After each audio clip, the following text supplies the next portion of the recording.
नमस्कार, lead India के इस वीडियो में आपका बहुत बहुत स्वागत है। दोस्तों, सबसे बड़ा सवाल यह है कि कोर्ट मैरिज का सही निर्णय कैसे करें। आपने अनेक वीडियोस देखे होंगे, लेकिन इस वीडियो को मैं आपको बता सकता हूं कि 2025 का ये हीरो वीडियो है, क्योंकि इस वीडियो में हम एक एक चीज उन चीजों को भी कवर करेंगे जो बिल्कुल प्रैक्टिकल और व्यवहारिक होते हैं। निर्णय कैसे लिया जाए, आसानी से कैसे निर्णय हो, इसके बारे में भी हम बहुत कुछ डिस्कस करने वाले हैं। मेरे साथ डॉक्टर तरुणा एस गौर है, इनके साथ बात करेंगे। मैडम नमस्कार। तो ये बताइए कि आपने प्रपोज किया कि इस टॉपिक पर वीडियो बना जाए। एक्चुअली क्या है कि मेरे नी में पेन है, तो मैं बहुत ढूंढ रही हूँ कि कोई ऐसा बेस्ट डॉक्टर कोई सजेस्ट कर दे जिससे मैं जाके जान लूँ कि ये मेरा प्रॉब्लम सॉल्व कर देगा। तो ये तो जीवन का फैसला होता है, कोर्ट मैरिज या मैरिज। तो लोग नहीं समझ पाते कि कैसे सही निर्णय पे पहुंचे। तो इसके लिए आपसे बेहतर, एक लॉयर से बेहतर कौन हो सकता है? बिल्कुल, मैं जानना चाहती हूँ। जी, देखिए, कोर्ट मैरिज के सही निर्णय पे पहुंचने के लिए सबसे पहली जो चीज होती है ना, कि दोनों जिनको शादी करनी है वो अपने रिश्ते को लेकर के कितने श्योर हैं। बहाने बहुत सारे होते हैं, माँ बाप नहीं मान रहे हैं, कैसे मनाऊं, तुम ही मना लो ना, ठीक है, या फिर मैं माँ बाप को छोड़ करके शादी नहीं कर सकती, या फिर मुझे थोड़ा टाइम दे दो, 2 साल का टाइम दे दो, 1 साल का टाइम दे दो, ठीक है। श्योर नहीं है। लड़का कह रहा है कि अगर मैंने लव मैरिज कर लिया तो मेरी वैल्यू होगी या नहीं वैल्यू होगी। लव मैरिज कर लिया तो कहीं ऐसा तो नहीं कि लड़की मेरे सर पे चढ़ के रहेगी। ऐसे बहुत सारे कंफ्यूजन। दूसरी जाति में शादी करना सही है। आप जब कभी भी आप कोर्ट मैरिज डिसाइड करने जा रहे हो तो पहली फॉरमोस्ट चीज ये है, वो ये है कि आप अपने रिश्ते को लेकर के कितने श्योर हो। ये बहुत इंपॉर्टेंट है। हमारे पास बहुत सारे कॉल्स आते हैं जो लीगल की टीम देखती है, कभी कभी मैं सुनती हूँ, तो उसमें कहते हैं कि हाँ बात कर रहे हैं, लड़का मेंटली फुल प्रिपेयर है, एकदम ठाना हुआ है, लेकिन फिर कहता है ठीक है मैं पार्टनर से बात कर लूं, यानी कि लड़की डेविएटेड है। तो बड़ी एक ऑकवर्ड सिचुएशन हो जाती है लड़के के लिए, कदम बढ़ाऊं नहीं बढ़ाऊं। तो वो कैसे जज करे कि भाई मैं इस लड़की के साथ शादी करूं, सही कर रहा हूं या नहीं कर रहा हूं? देखिए, ये बहुत अच्छा सवाल है और इसको दूसरे तरीके से समझने की जरूरत है। जब कभी भी एक व्यक्ति कोर्ट मैरिज का निर्णय करता है तो वो अपने जीवन में एक बहुत बड़े बदलाव के बारे में सोच रहा है। शादी होने जा रही है, खुद से डिसाइड किया शादी के लिए, लीक से हटके भी है, लीक से हटके भी है, समाज की स्वीकृति उतनी नहीं होती है। तो ये बात बिल्कुल सही है कि आप एक कपड़ा खरीदते हो तो उसको 10 बार ट्राई करते हो और फिर जाकर के आप डिसाइड करते हो। तो आप तो शादी करने जा रहे हो, तो ये 100% है कि शादी से पहले आपको बहुत सारे डायमेंशंस पे सोच करके और तभी आगे बढ़ना चाहिए। अगर लड़की थोड़ा वक्त मांग रही हो तो बिल्कुल वक्त देना चाहिए। और एक बार जब आप इस कंक्लूजन पे आ जाओ कि हम अलग नहीं रह सकते, हम एक दूसरे के लिए ही बने हुए हैं, और चाहे कुछ भी हो जाए हमारे लिए मुश्किल है अलग रहना। अगर आप इस निर्णय पे पहुंच जाते हो, सभी व्यवहारिकताओं को सोच लेते हो, तो कोई दिक्कत नहीं है, आप कोर्ट मैरिज के लिए। आपने क्वेश्चन में शुरू में बोला था कि हम हर पहलू पे बात करेंगे, तो मेरे दिमाग में इस वक्त 2 हैं। एक इमोशनल पहलू भी है कि सोशल एक तरीके से होता है, इशू होता है कि लगता है कि ये मैं करूं, मेरे नाम के आगे जुड़ेगा, इसने कोर्ट मैरिज कर ली थी। तो एक ये भी सिचुएशन होती है। तो ये सही होता है या गलत होता है, और लड़की को इस पॉइंट ऑफ व्यू से सोचना चाहिए क्या नहीं? अच्छा, पृथ्वीराज चौहान बहुत बड़े राजा थे, ठीक है, और उन्होंने जो सिपाही का वेश धारण करके और दरबार में घुसे और राजकुमारी संयोगिता को वहां से किडनैप करके लेकर चले गए। पृथ्वीराज चौहान अगर ये सोचते कि मैं तो बहुत ही बड़ा राजा हूं और मेरी सामाजिक प्रतिष्ठा क्या रहेगी कि मैं इस तरीके से विवाह करूं, तो वो अमर कैसे होते? अमर कैसे होते? हम कैसे बात कर रहे हैं उनके बारे में? ऐसी बहुत सारी कहानियां हैं। तो कहने का मतलब ये है कि ये आपकी सोच है। आप ऐसा सोचते हो। समाज आपको सोशल मैरिज करने के लिए, अरेंज मैरिज करने के लिए ना तो कोई मेडल देगा और ना ही लव मैरिज करने के लिए आपको कोई फांसी पे चढ़ाने जा रहा है। 2-4 दिनों तक गॉसिप्स होंगे, घरों में बातचीत होंगी, आप अपने जीवन में नॉर्मल जीवन जिएंगे। निर्णय आपको करना है। हाँ, अगर आपने कोर्ट मैरिज, लव मैरिज किया और रिश्ता सही नहीं चल रहा है, तब आप गॉसिप के पार्ट बन जाएंगे। होता है ऐसा कि ये तो डिसीजन ऐसा होना चाहिए कि प्यार टिकाऊ हो, मजाक ना बने, ये होना चाहिए।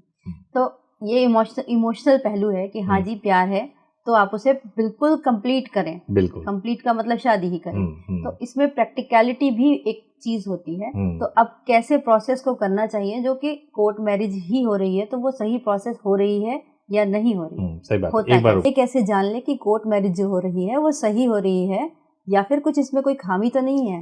देखो, जब कभी भी कोर्ट मैरिज की बात आती है ना, तो सबसे पहले ये आता है कि कोर्ट मैरिज कहाँ से करें। पहला सवाल ये होता है कि कोर्ट मैरिज कहाँ से करें। अब देखिए, लड़की के सिटी में करें, लड़के के सिटी में करें, वो डिपेंड करता है कि क्या लड़की किस सिटी में रह रही है, उस पर भी डिपेंड करता है। तो सबसे इम्पोर्टेंट पार्ट ये होता है कि किया कहाँ से जाए। उसके बाद इम्पोर्टेंट पार्ट होता है कि जल्दी कहाँ से होगा। उसके बाद होता है कि क्विकली कहाँ से होगा, मतलब सेफली लीगली कहाँ से जल्दी होगा, है ना। तो ये कुछ चीजें होती हैं जो बहुत इंपॉर्टेंट होता है। वन बाय वन इसके बारे में बात करेंगे। अब जैसे ये तो समझ लिया हमने कि लोकल में शादी करना हमेशा खतरों से भरा हुआ होता ही है। तो लोकल में फिर भी शादी कर सकते हैं या नहीं कर सकते? मैं इसी के बारे में बात करने जा रहा था कि जब अगर प्लेस की बात करते हो तो आप चूंकि लव मैरिज कर रहे हो, कोर्ट मैरिज यानी कोर्ट में जाके आपकी शादी होनी है, तो पहली बात तो ये है कि करें कैसे, फिर मैं प्लेस पे आऊंगा। तो करें कैसे में दो तरीके होते हैं करने के। एक होता है स्पेशल मैरिज एक्ट में आप कर सकते हो। स्पेशल मैरिज एक्ट में बेसिकली बनाया उन लोगों के लिए गया है जिनको दो धर्मों में शादी करना हो। कोई एक हिंदू है, दूसरा मुस्लिम है, क्रिश्चियन है, दो धर्म के लोग हैं, तो उनको स्पेशल मैरिज एक्ट में ही कर सकते हैं, कोई और ऑप्शन नहीं। ठीक है। उसमें 30 दिन का वेटिंग पीरियड होगा ही होगा। उसमें आपको कोई रिचुअल नहीं परफॉर्म किया जाएगा। घर पे एसडीएम आपकी इंक्वायरी करवा सकते हैं। नोटिस जाने का प्रोविजन नहीं होता है। एसडीएम कोर्ट में नोटिस डिस्प्ले किया जा सकता है। तो ये उनके लिए जो इंटर रिलीजन मैरिज करना चाहते हैं। तो अब मान लीजिए कि आप सेम रिलीजन में हो, अब आप ये सोचो कि कैसे करें कोर्ट मैरिज। कई लोग समझते हैं कि आर्य समाज में खाली शादी कर लेंगे तो कोर्ट मैरिज हो गया। ऐसा नहीं है। मंदिर में शादी कर ली, सिंदूर भर दिया, बड़ा इमोशनल पार्ट होता है। नहीं, तो मैं आपको बताता हूं कि सिंदूर का तो कोई महत्व ही नहीं है कोर्ट में। कोर्ट की बात अगर आप करोगे और कानून की बात करोगे तो सिंदूर का कोई महत्व नहीं है। गांव में दूर दराज में तो ऐसे सोचते हैं कि अगर हमने सिंदूर लगा दिया तो शाश्वत प्यार हो गया, उसका कोई महत्व नहीं है। रिचुअल के मामले में कहा गया कि अग्नि के सामने 7 फेरे लेने हैं और उन फेरों को कराने के लिए एक कोई भी व्यक्ति जो शास्त्री हो या पंडित हो उनका होना जरूरी है, और उस विवाह को देखने के लिए गवाहों का होना जरूरी है। इसको बोलते हैं रिचुअल। यानी रिचुअल परफॉर्म कर लिया। ये आप टेंपल में भी कर सकते हो, ये आप आर्य समाज में भी कर सकते हो, और अगर आप मुस्लिम है तो निकाह भी कर सकते हो, क्रिश्चियन हो तो आप चर्च में कर सकते हो। इसको रिचुअल बोलते हैं। बट अभी भी कोर्ट मैरिज नहीं हुआ। अभी भी कोर्ट मैरिज नहीं हुआ, केवल रिचुअल परफॉर्म हो गई। यानी आपने रिचुअल कर लिया, आपकी शादी सामाजिक रीति रिवाज से हो गई या किसी एक धर्म के अनुसार हो गई। इसके बाद सबसे इंपॉर्टेंट चीज शुरू होता है, और होता यह है कि भाई अब आपको अपनी शादी रजिस्टर्ड करानी पड़ेगी। अगर आपने उस शादी को कोर्ट में रजिस्टर्ड करा दिया, सर्टिफिकेट को ऑनलाइन देख लिया, जेन्युइन होना चाहिए, तब समझो कि आपका कोर्ट मैरिज कंप्लीट हो गया। बट यहाँ पे एक प्रॉब्लम हो जाता है, बीच में रोक रहा हूँ जी बताएं। है ना। प्रॉब्लम क्या होता है, कई लोग ऐसा बोलेंगे कि कोई बात नहीं, तुम रिचुअल मेरे पास से कर लो और रजिस्टर्ड कराने के लिए किसी वकील के पास चले जाओ। इसमें बहुत प्रॉब्लम है। अच्छा।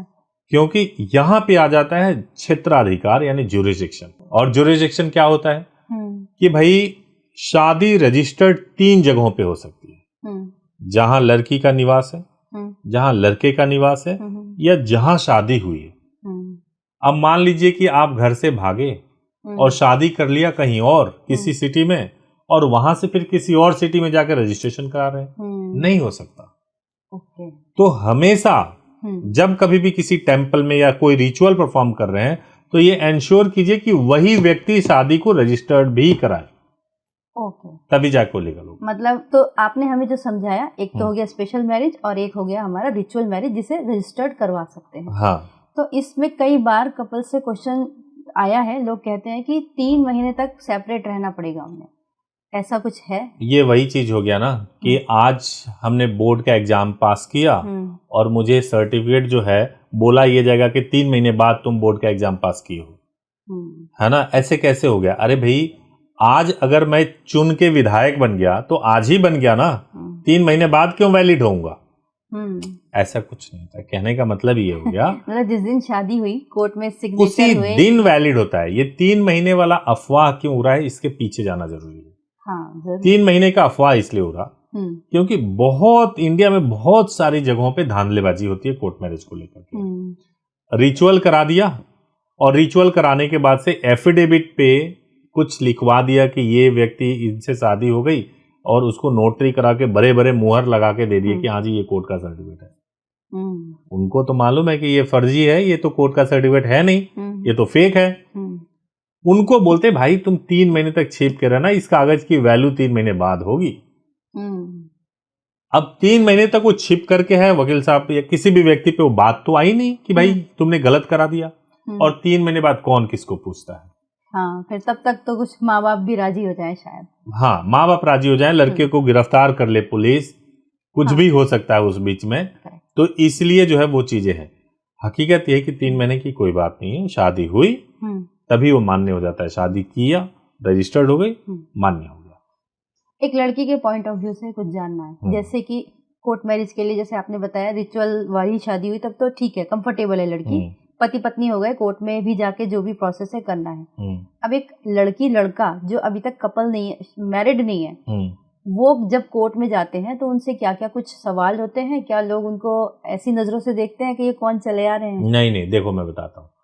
पहली बात तो ये है कि कभी भी हम अपनी एक्सपीरियंस की बात कर सकते हैं। अगर आप कोर्ट में जाते हो, आप बहुत बिंदास, आप तो समाज को मतलब एक तरीके से परवाह किए बगैर आप कोर्ट में आए हो शादी करने के लिए। फिर अगर कोई ताक झांक कर रहा है तो उससे आपको क्या फर्क पड़ने वाला है ना।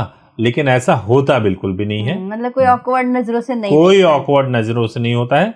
आपकी जब रिचुअल परफॉर्म की जाएगी वो भी काफी प्राइवेट होती है, उसको भी कोई नहीं देखता, कोई सामूहिक नहीं होता कि भीड़ हो, कोई देख रहा है। केवल आप और आपके लोग रहेंगे और पंडित जी होंगे, गवाह होंगे, बस, और कोई नहीं होगा।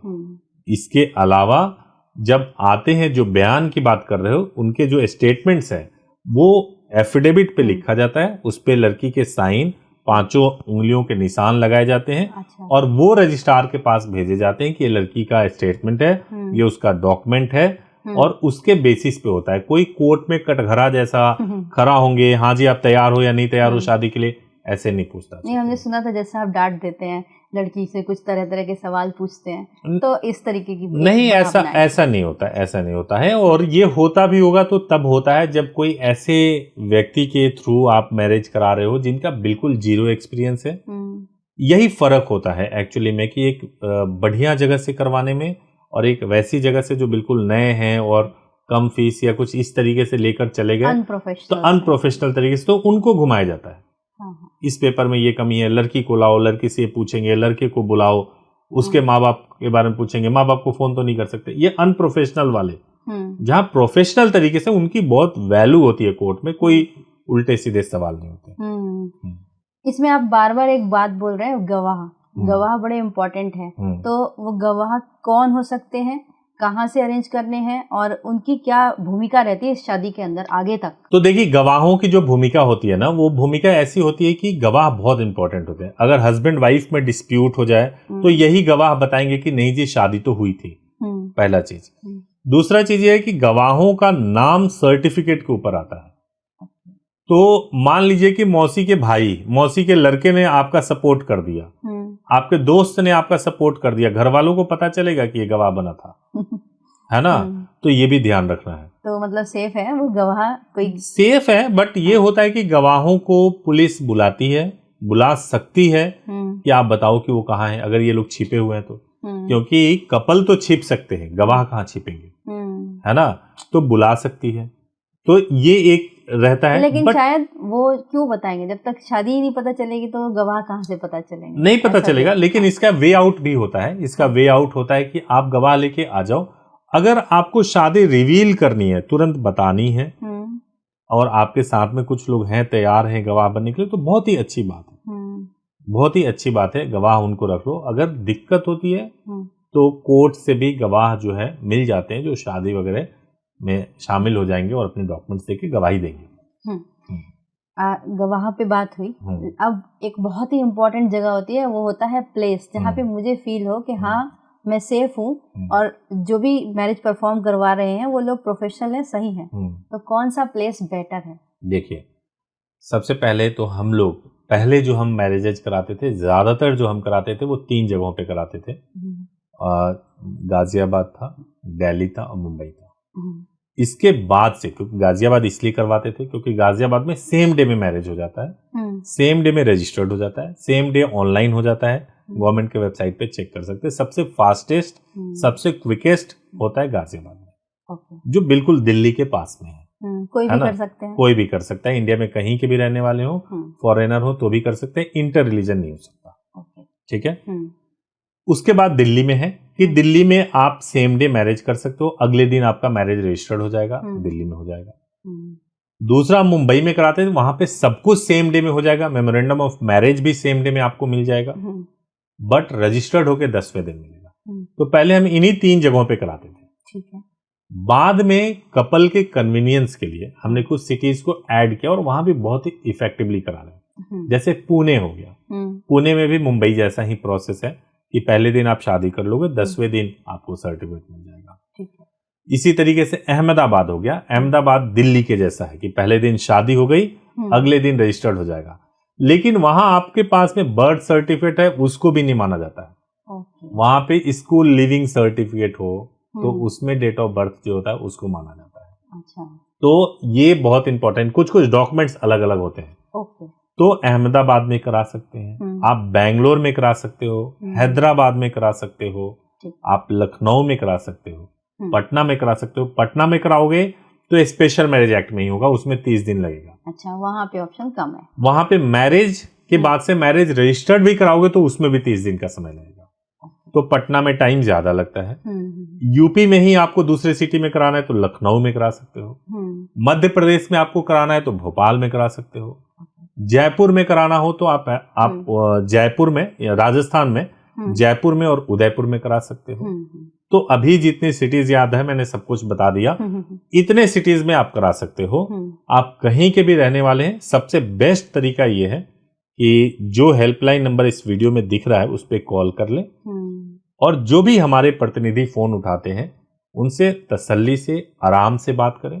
अगर एक व्यक्ति की बात नहीं समझ में आ रही है तो उनसे बोले कि मेरी बात सीनियर से कराइए, सीनियर से बात करें। कई बार नए लोग आ जाते हैं जॉब के लिए, तो उस समय होता है कि उनको क्लैरिटी थोड़ी कम हो, तो बेटर है कि आप सीनियर से बात कर लो।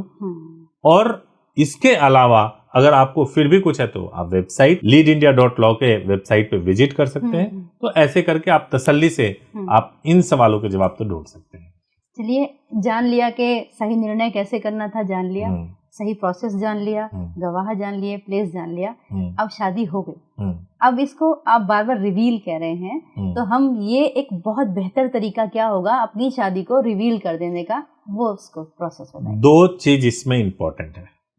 पहला इंपॉर्टेंट चीज ये है कि शादी होने से पहले जब हम घर से निकलेंगे तो माँ बाप को तो कुछ नहीं होगा, प्रोटेक्शन।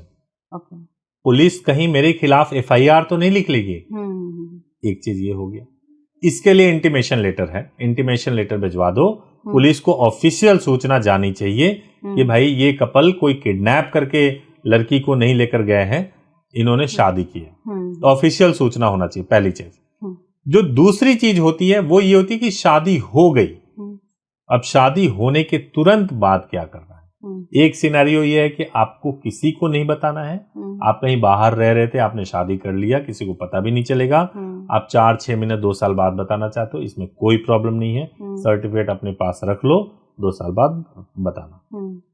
दूसरा सिनेरियो ये है कि अब मुझे 4 दिन 6 दिन के बाद घर जाना है या आज ही घर जाना है, तो पहला स्टेप है कि जहां आपकी शादी रजिस्टर्ड हुई है, जिस कोर्ट में रजिस्टर्ड हुई है ना, उसी कोर्ट से अपने पुराने नंबर को ऑन करो और उनको फोन करो घर को, उनको बता दो, लड़की की बात कराओ खास तौर से उनके घर में कि मैंने शादी किया है, मेरा ये सर्टिफिकेट है, आप सर्टिफिकेट भेज भी दो।